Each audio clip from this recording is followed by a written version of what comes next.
오늘은 성령 강림절 후 15번째 주일입니다.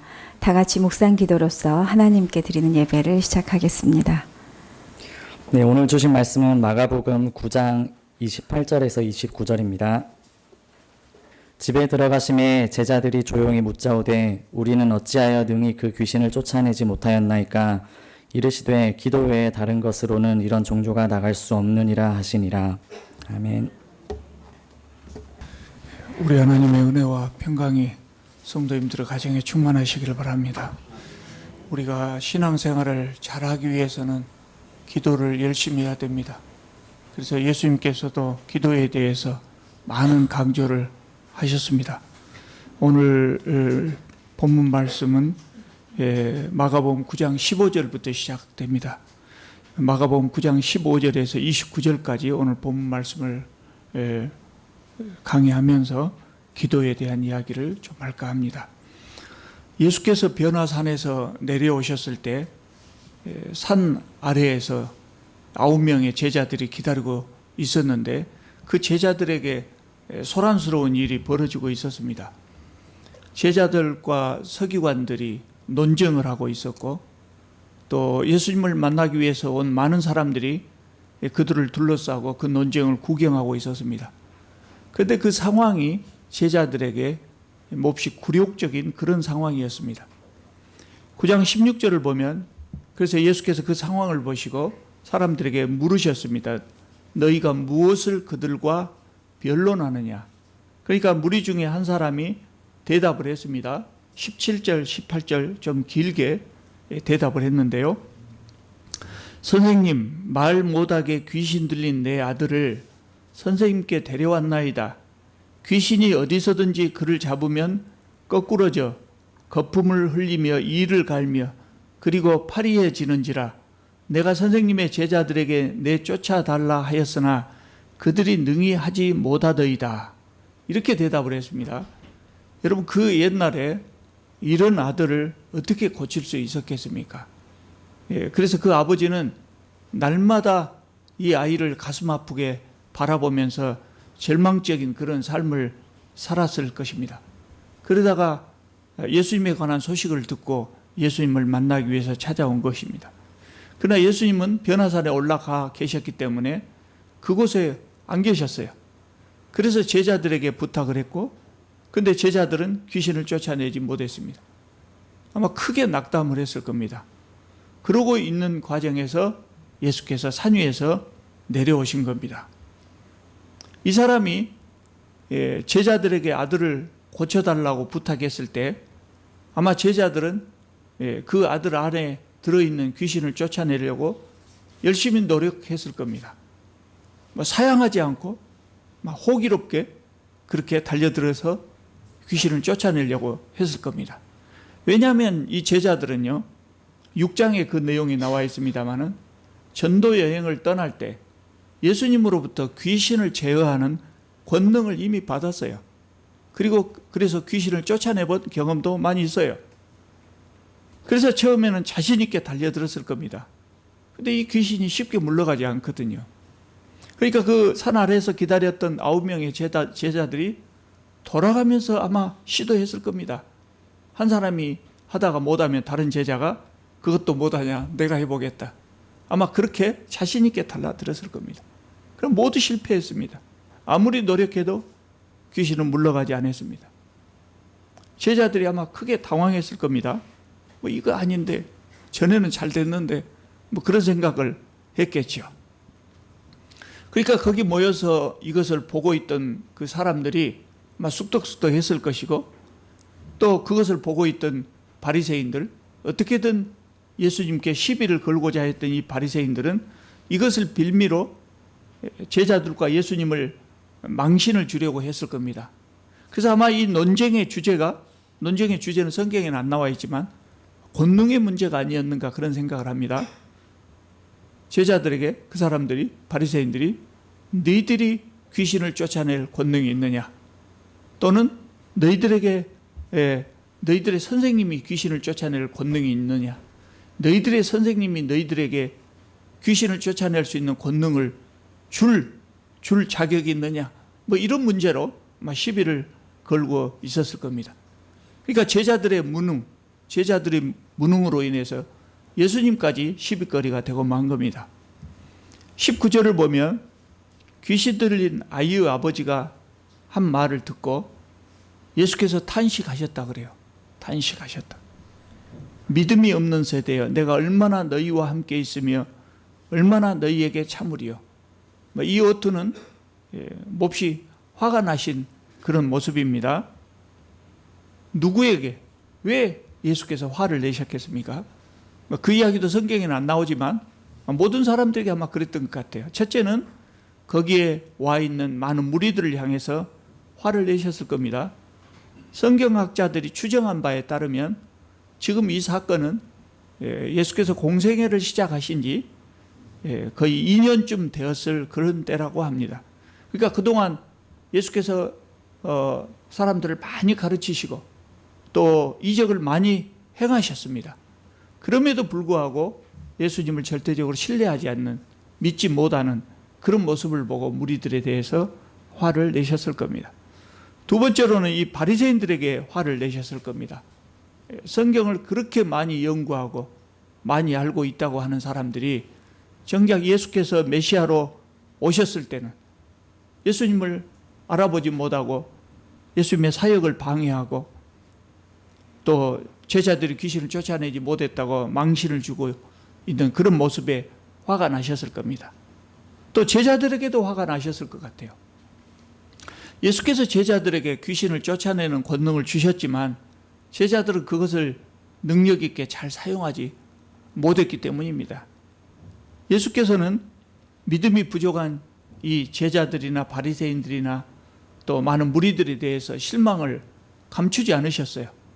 그리고 그 아이를 데려오라고 하셨습니다. 그래서 그 아이의 아버지가 그 아이를 예수님께 데려왔습니다. 20절을 보면 그 아이를 그 아버지가 데려오니까 귀신이 예수를 보고 그 아이로 심히 경련을 일으키게 하는지라 그가 땅에 엎드려져 구르며 거품을 흘리더라, 이렇게 말하고 있습니다.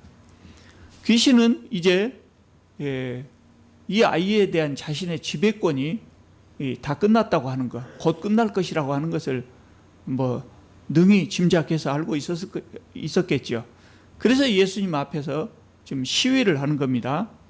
예수께서는 그 아버지에게 이 아이가 언제부터 이렇게 되었느냐고 물으셨습니다. 사실은 이 사건을 쭉 읽어가다 보면 예수님의 이 질문은 불필요한 질문인 것처럼 보여요. 그러나 사실은 이 질문은 예수님이 정말 그것을 알고 싶어서 물었다기보다 그 아버지를 위한 질문이었을 것으로 생각합니다. 그래서 그 아버지가 이 질문에 대해서 생각하고 답하면서 이 상황을 직시하게 하기 위한 것이었을 것으로 보입니다. 그 아버지가 이렇게 대답합니다. 어릴 때부터였습니다. 귀신이 그를 죽이려고 불과 물에 자주 던졌나이다. 그러나 무엇을 하실 수 있거든 우리를 불쌍히 여기사 도와주옵소서. 이렇게 대답을 했습니다.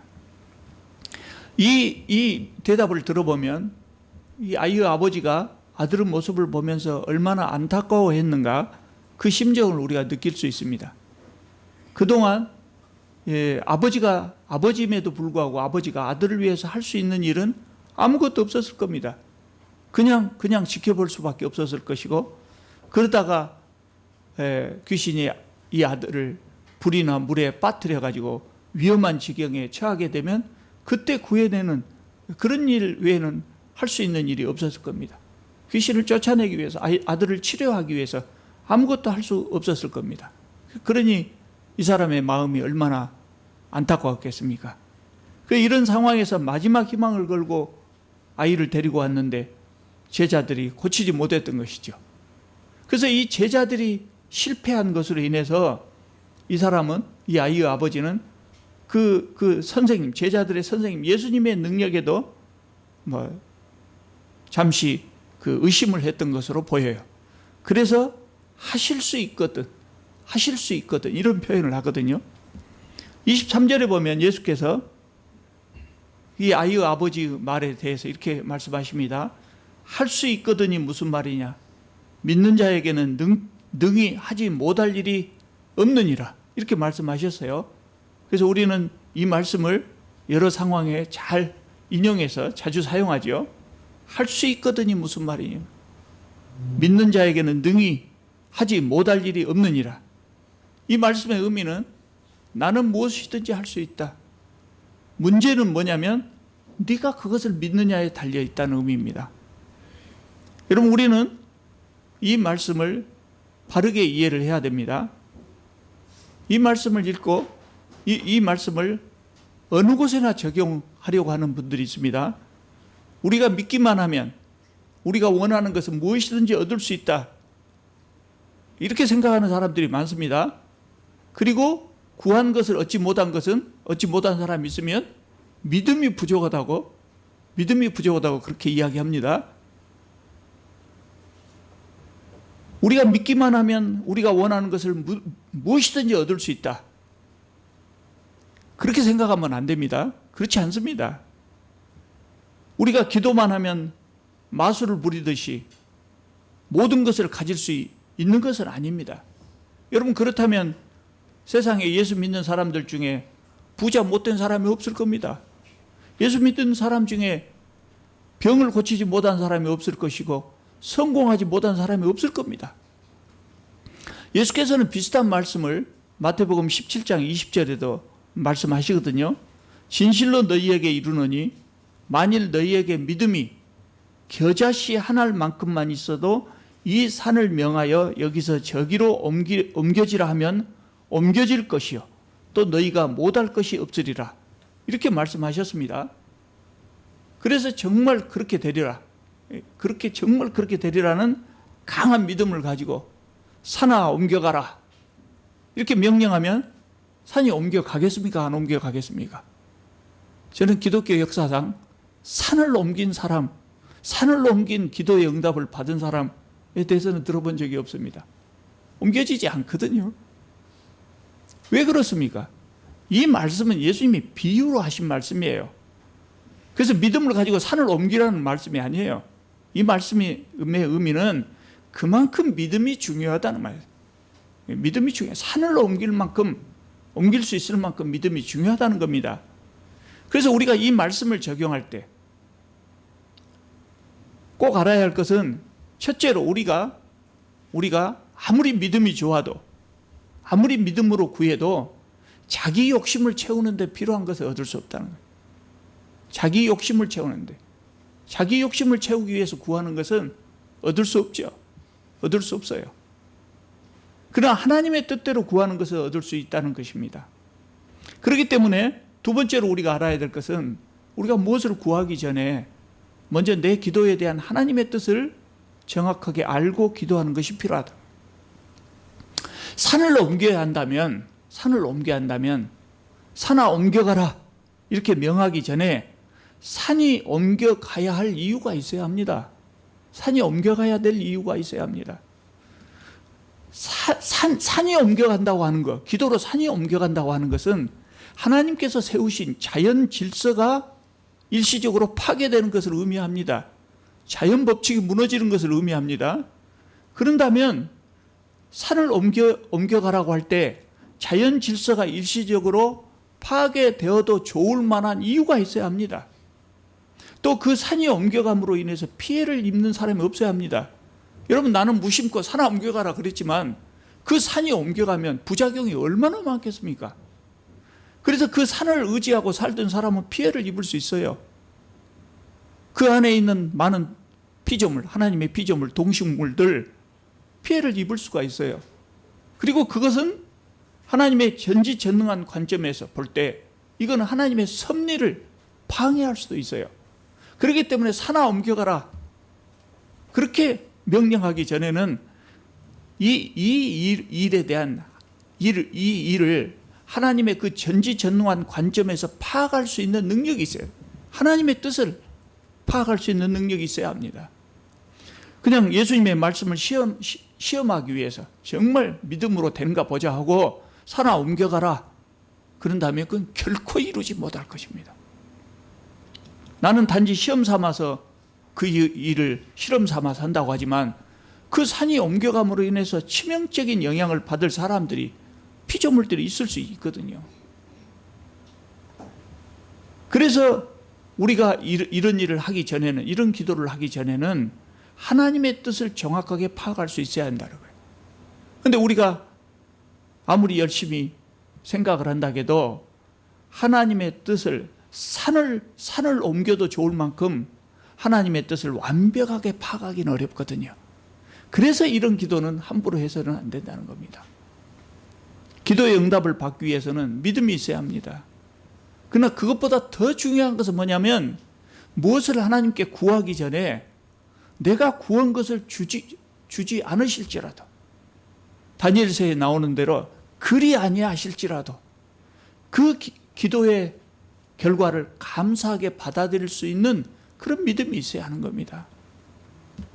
예수께서 믿는 자에게는 능히 하지 못할 일이 없느니라 이렇게 말씀하시자 그 아이의 아버지가 다급해졌어요. 그래서 큰 소리로 그렇게 말합니다. 내가 믿나이다. 나의 믿음이 없는 것을 도와주소서. 예수님에 대한 믿음을 고백했습니다. 그리고 솔직히 자신의 믿음이 부족한 것을 고백하고 도와달라고 말씀했습니다. 이런 믿음은 하나님의 선물이거든요.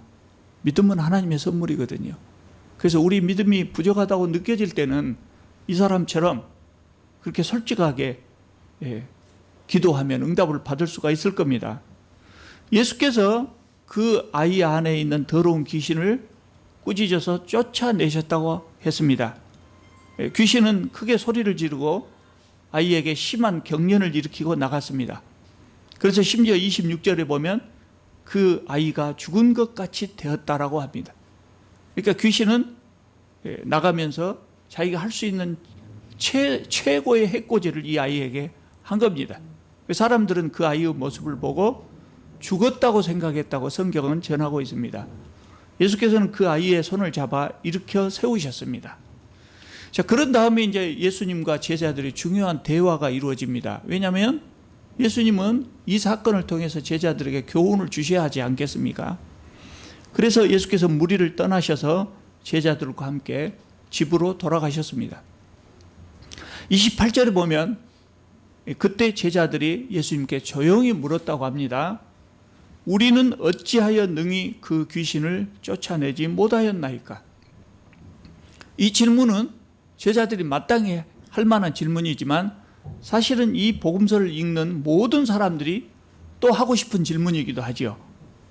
왜 제자들은 예수님으로부터 권능을 받았음에도 불구하고 귀신을 쫓아내지 못했습니까?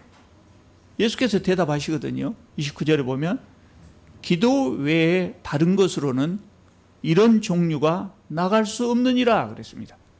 기도 외에 다른 것으로는 이런 종류가 나갈 수가 없느니라. 이런 종류, 뭘 의미하겠습니까? 귀신을 말하겠죠. 기도 외에 다른 방법으로 이런 귀신을 쫓아낼 수 없다. 그렇게 대답하셨습니다. 이번에 개정된 이 성경에는 명확하게 이런 종류가 나갈 수 없느니라 그랬는데 개정되기 전 성경에는 이런 유가 나갈 수 없느니라 이렇게 써졌어요. 그래서 한자 성경을 보면 분명히 그 류자가 종류할 때 류자라는 것을 알지만 그냥 우리 한글 성경을 보면 정확하게 이 뜻을 파악하지 못했던 그런 분들도 있어요. 분명하게 이 성경을 지금 제대로 번역해가지고 우리에게 보여주고 있습니다. 기도 외에 다른 방법으로 이 귀신들을 쫓아낼 수가 없다. 귀신들을 쫓아내는 유일한 방법은 기도하는 것이다. 그렇게 말할 수 있을 겁니다. 그러면 이 말씀의 의미가 뭘까요? 이 제자들은 이 귀신을 쫓아내기 위해서 기도를 하지 않았다는 말씀일까요? 아니면 귀신을 쫓아낼 때 귀신아 나가라 이렇게 하지 말고 하나님 귀신을 쫓아내 주시옵소서 이렇게 기도하라는 의미일까요? 요 의미를 정확하게 이해를 해야 합니다. 여러분 제자들은 이미 예수님으로부터 귀신을 쫓아내는 권능을 받았죠. 그리고 그 능력을 행사해서 귀신을 쫓아낸 경험도 있습니다. 그럼에도 불구하고 예수께서 이렇게 말씀하신 이유가 무엇일까요? 아마 그랬던 것 같아요. 제자들은 첫 번째 전도 여행에서 귀신을 쫓아내본 후에 자신들의 능력을 과신했던 것으로 보입니다. 귀신을 쫓아내면 자기 자신이 얼마나 멋지게 보이겠습니까? 그러니까 내가 귀신을 쫓아냈다. 그런 생각을 갖는 거죠. 이것은 은사를 받은 대부분의 사람들이 한 번씩은 착각합니다. 내가 대단한 사람이 됐다. 내가 기도하면 사람들의 병이 낫고 귀신이 쫓겨나가고 그런 생각을 하게 되는 겁니다. 그래서 귀신을 쫓아낸 것이 자신의 능력이 아니고 하나님의 도우심이라고 하는 것을 잊은 것이죠. 그 몇 차례 귀신을 축출한 경험을 갖자 자기도 모르게 자신의 능력이 대단한 것으로 그렇게 생각돼서 우쭐했던 것입니다. 그래서 이번에도 자신의 능력으로 귀신을 쫓아내려고 그렇게 했고 그러다가 실패한 것으로 보입니다. 그래서 예수께서는 기도 외에 다른 방법이 없다고 말씀하신 것이죠. 또 우리가 생각할 것은 기도 외에 다른 것으로 이런 종류가 나갈 수 없다 하는 이 말씀의 의미는 평소에 기도하지 않았던 사람이라고 할지라도 귀신 들린 사람이 내 앞에 오면 그때 기도하면 귀신을 쫓아낼 수 있다. 그런 의미는 아니라는 거예요. 그렇게 생각했다가 평소에 기도 생활도 안 하는 사람이 귀신을 쫓아내려고 했다가 귀신한테 혼날 수가 있습니다. 누가 되었든지 기도만 하면 귀신이 나간다. 그런 말씀은 아닙니다. 기도에 다른 방법이 없다는 말씀은 귀신 들린 사람이 오면 누구나 기도하면 다 나간다. 그런 말씀은 아니에요. 아무나 귀신을 쫓아내는 거 아니지 않습니까? 그러니까 평소에 늘 기도하는 사람, 기도하면서 하나님과 동행하는 사람, 언제나 기도하면서 하나님의 뜻에 귀를 기울이는 사람, 그리고 그 뜻대로 살려고 하는 사람, 이런 사람들이 귀신을 쫓아낼 수 있다는 겁니다. 그래서 제가 이 말씀을 보면서 어떤 영어 성경을 봤는데 그 영어 성경은 번역이 조금 더 마음에 들게 번역이 돼 있어요. 거기는 어떻게 되냐면 오직 기도하는 사람만이 이런 귀신들을 쫓아낼 수 있다. 이렇게 번역이 돼 있어요. 평소에 기도로 하나님과 동행하는 사람들이 평소에 기도로 하나님과 동행하고 하나님 말씀대로 순종해 살려고 하는 그런 사람들이 하나님의 능력을 이용할 수 있다는 겁니다. 또 한 가지 우리가 명심해야 될 것, 이 말씀을 가지고 기도에 관련해서 또 한 가지 명심해야 될 것이 있습니다. 오늘 본문 말씀을 정확하게 기억해야 됩니다. 기도 외에 다른 것으로는 이런 종류가 나갈 수 없느니라 그랬습니다. 그러니까 귀신을 쫓아내는데 기도 외에 다른 방법이 없다고 예수님이 말씀하신 겁니다. 그런데 많은 사람들이 이 말씀을 끝까지 다 머릿속에 담지 않은 채 이렇게 이해합니다. 기도 외에 다른 방법이 없다. 뒤에 잘라 먹어버리고요. 기도 외에 다른 방법이 없다라고 그렇게 말하는 분들을 많이 봅니다. 그래서 어떤 경우나 교회에서 뭘 의논할 때 어떤 경우에나 기도 외에 다른 방법이 없습니다. 기도합시다. 기도해야 됩니다. 이렇게 말하는 분들이 많이 있습니다. 대단히 믿음이 좋은 것처럼 보이지만 사실은 그렇지는 않습니다. 우리가 어떤 경우에나 기도 외에 다른 방법이 없는 것은 아닙니다. 우리가 기도를 열심히 해야 됩니다. 무슨 일을 하든지 우리 기도 열심히 해야 됩니다. 그러나 어떤 경우에나 기도 외에 다른 방법이 없는 것은 아닙니다. 하나님께서 우리에게 일을 맡겨주셨습니다. 우리 각자에게 직분을 주셨지요. 그럼 우리에게 일을 주신 겁니다. 일을 맡기신 겁니다. 그러면 우리는 하나님 말씀에 순종해서 우리에게 맡겨진 그 직분을 열심히 해야 합니다. 그 말은 내가 해야 된다 그 말입니다. 하나님께서 나에게 맡겨준 이 일은 내가 해야 합니다. 그런데 하나님께 기도한다고 하는 것은 하나님이 해 주십시오 하는 의미가 되거든요. 하나님께서 나에게 하라는 일을 다시 하나님께서 해 주십시오 다시 부탁하는 꼴이 되는 경우가 있단 말이죠. 그래서 기도 외에 다른 방법이 없다라고 모든 일에 이걸 적용하는 것은 잘못된 경우가 있을 수도 있다는 거예요. 그래서 저는 그렇게 생각해요. 세 가지 경우로 나누어서 생각해 볼 필요가 있어요. 제가 신앙과 삶에서 이미 그 과정을 거치신 분들은 이미 말씀을 드렸습니다만은 세 가지 경우로 나누어서 생각해 볼 필요가 있어요. 첫째는 기도 외에 다른 방법이 없는 경우입니다. 기도 외에 전혀 다른 방법이 없는 경우가 있습니다. 기도 외에 다른 방법이 없습니다. 그런 경우가 있습니다. 항상 그런 것은 아니지만 기도 외에 다른 방법이 없는 경우가 있어요. 그런데 정반대로 기도할 필요가 없는 경우도 있습니다. 기도할 필요가 없어요. 기도하는 것은 하나님의 뜻을 알기 위해서 기도하잖아요. 그런데 이미 하나님의 뜻, 명백한 하나님의 뜻을 알고 있어요. 기도할 필요가 없는 경우도 있어요. 그런가 하면 기도도 하면서 내가 손발로 실행을 해야 될 때도 있어요. 첫 번째로 하나님의 뜻이 명백한 경우입니다. 하나님의 뜻이 명백한 그런 경우에는 기도할 필요가 없다. 기도 안 해도 하나님 뜻을 안단 말이에요. 아침에 일어나갖고 기도합니다. 주님, 오늘 제가 출근을 해야 될까요? 말아야 될까요? 아침밥을 먹어야 될까요? 말아야 될까요? 예배당이 아이들이 막 돌아다니고 어질러졌는데 이거 청소를 해야 될까요? 말아야 될까요? 기도할 필요가 없겠죠. 하나님의 뜻을 우리가 명백하게 아는 경우는 굳이 기도할 필요가 없어요. 그냥 그 일을 하면 되는 겁니다. 두 번째로 우리의 힘으로 도저히 할 수 없는 경우가 있어요. 우리의 힘으로 도저히 할 수 없는 경우. 그럴 때는 하나님의 처분만 바라야죠. 그래서 그럴 때는 기도 외에 다른 방법이 없는 겁니다. 진짜 기도 외에 다른 방법이 없는 겁니다. 그래서 그럴 때는 기도해야 됩니다. 여러분, 목이 마르면 어떻게 해야 됩니까? 목이 마를 때 기도해야 됩니까? 그냥 가서 물 떠 마시면 됩니다. 기도할 필요가 없어요. 그러나 목이 말라도 기도해야 될 때가 있어요. 이스라엘 백성들이 애굽에서 나와가지고 40년 광야를 돌아다닙니다. 광야는 사막입니다. 물이 없는 곳이 많아요. 그래서 사막에서 목이 마르면 어떻게 해야 되겠습니까? 우리는 평소에 목이 마르면 그냥 물 떠 마시면 되지만 사막에서 목이 마를 때는 하나님께 기도하는 방법밖에 없어요. 몸이 아프면 기도해 볼 필요가 없이 그냥 병원에 가야 됩니다. 병원에 가야 되겠습니까? 안 가야 되겠습니까? 그럴 필요가 없이 그냥 병원에 가야 됩니다. 그러나 의사가 포기한 것, 의사도 현대의학으로 어쩔 수 없다고 포기하면 그런 질병은 기도할 수밖에 없지 않습니까? 그래서 우리가 기도할 수밖에 없는 경우가 따로 있어요.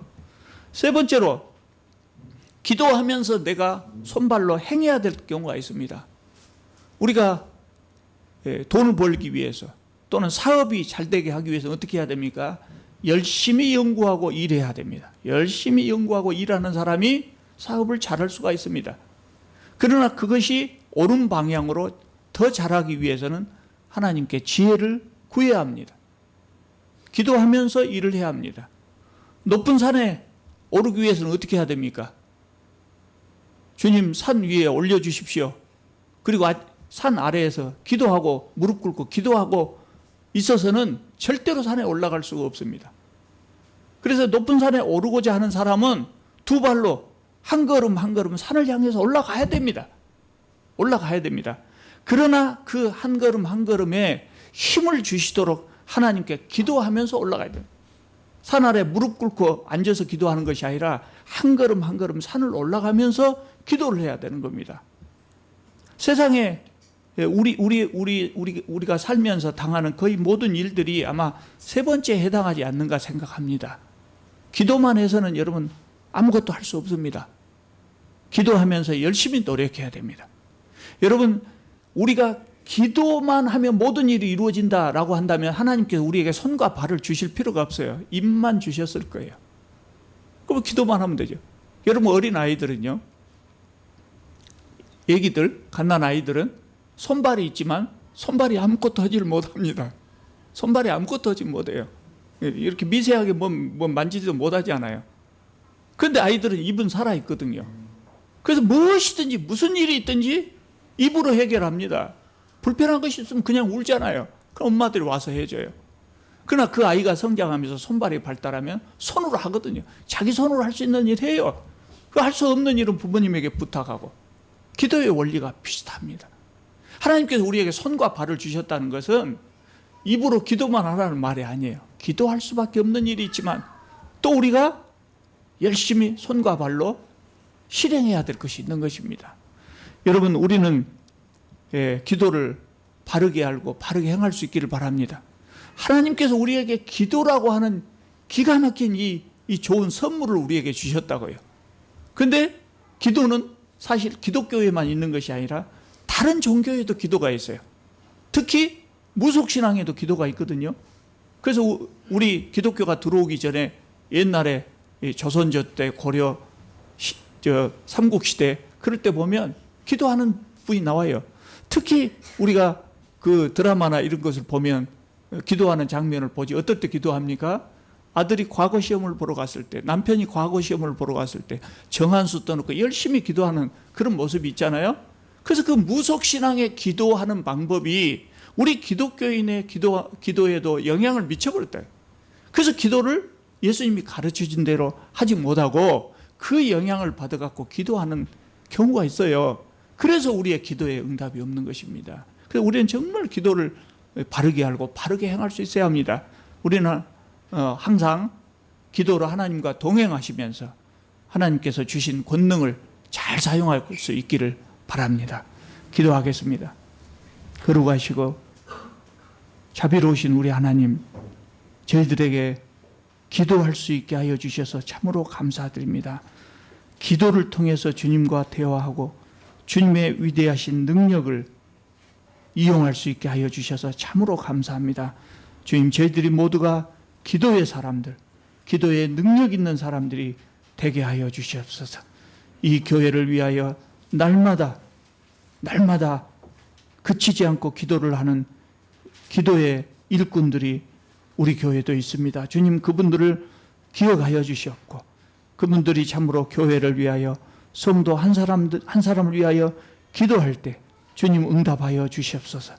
우리도 삶 속에서 쉬지 말고 기도하는 그런 기도의 사람들이 되게 하여 주시옵소서. 예수님의 이름으로 기도하옵나이다. 아멘.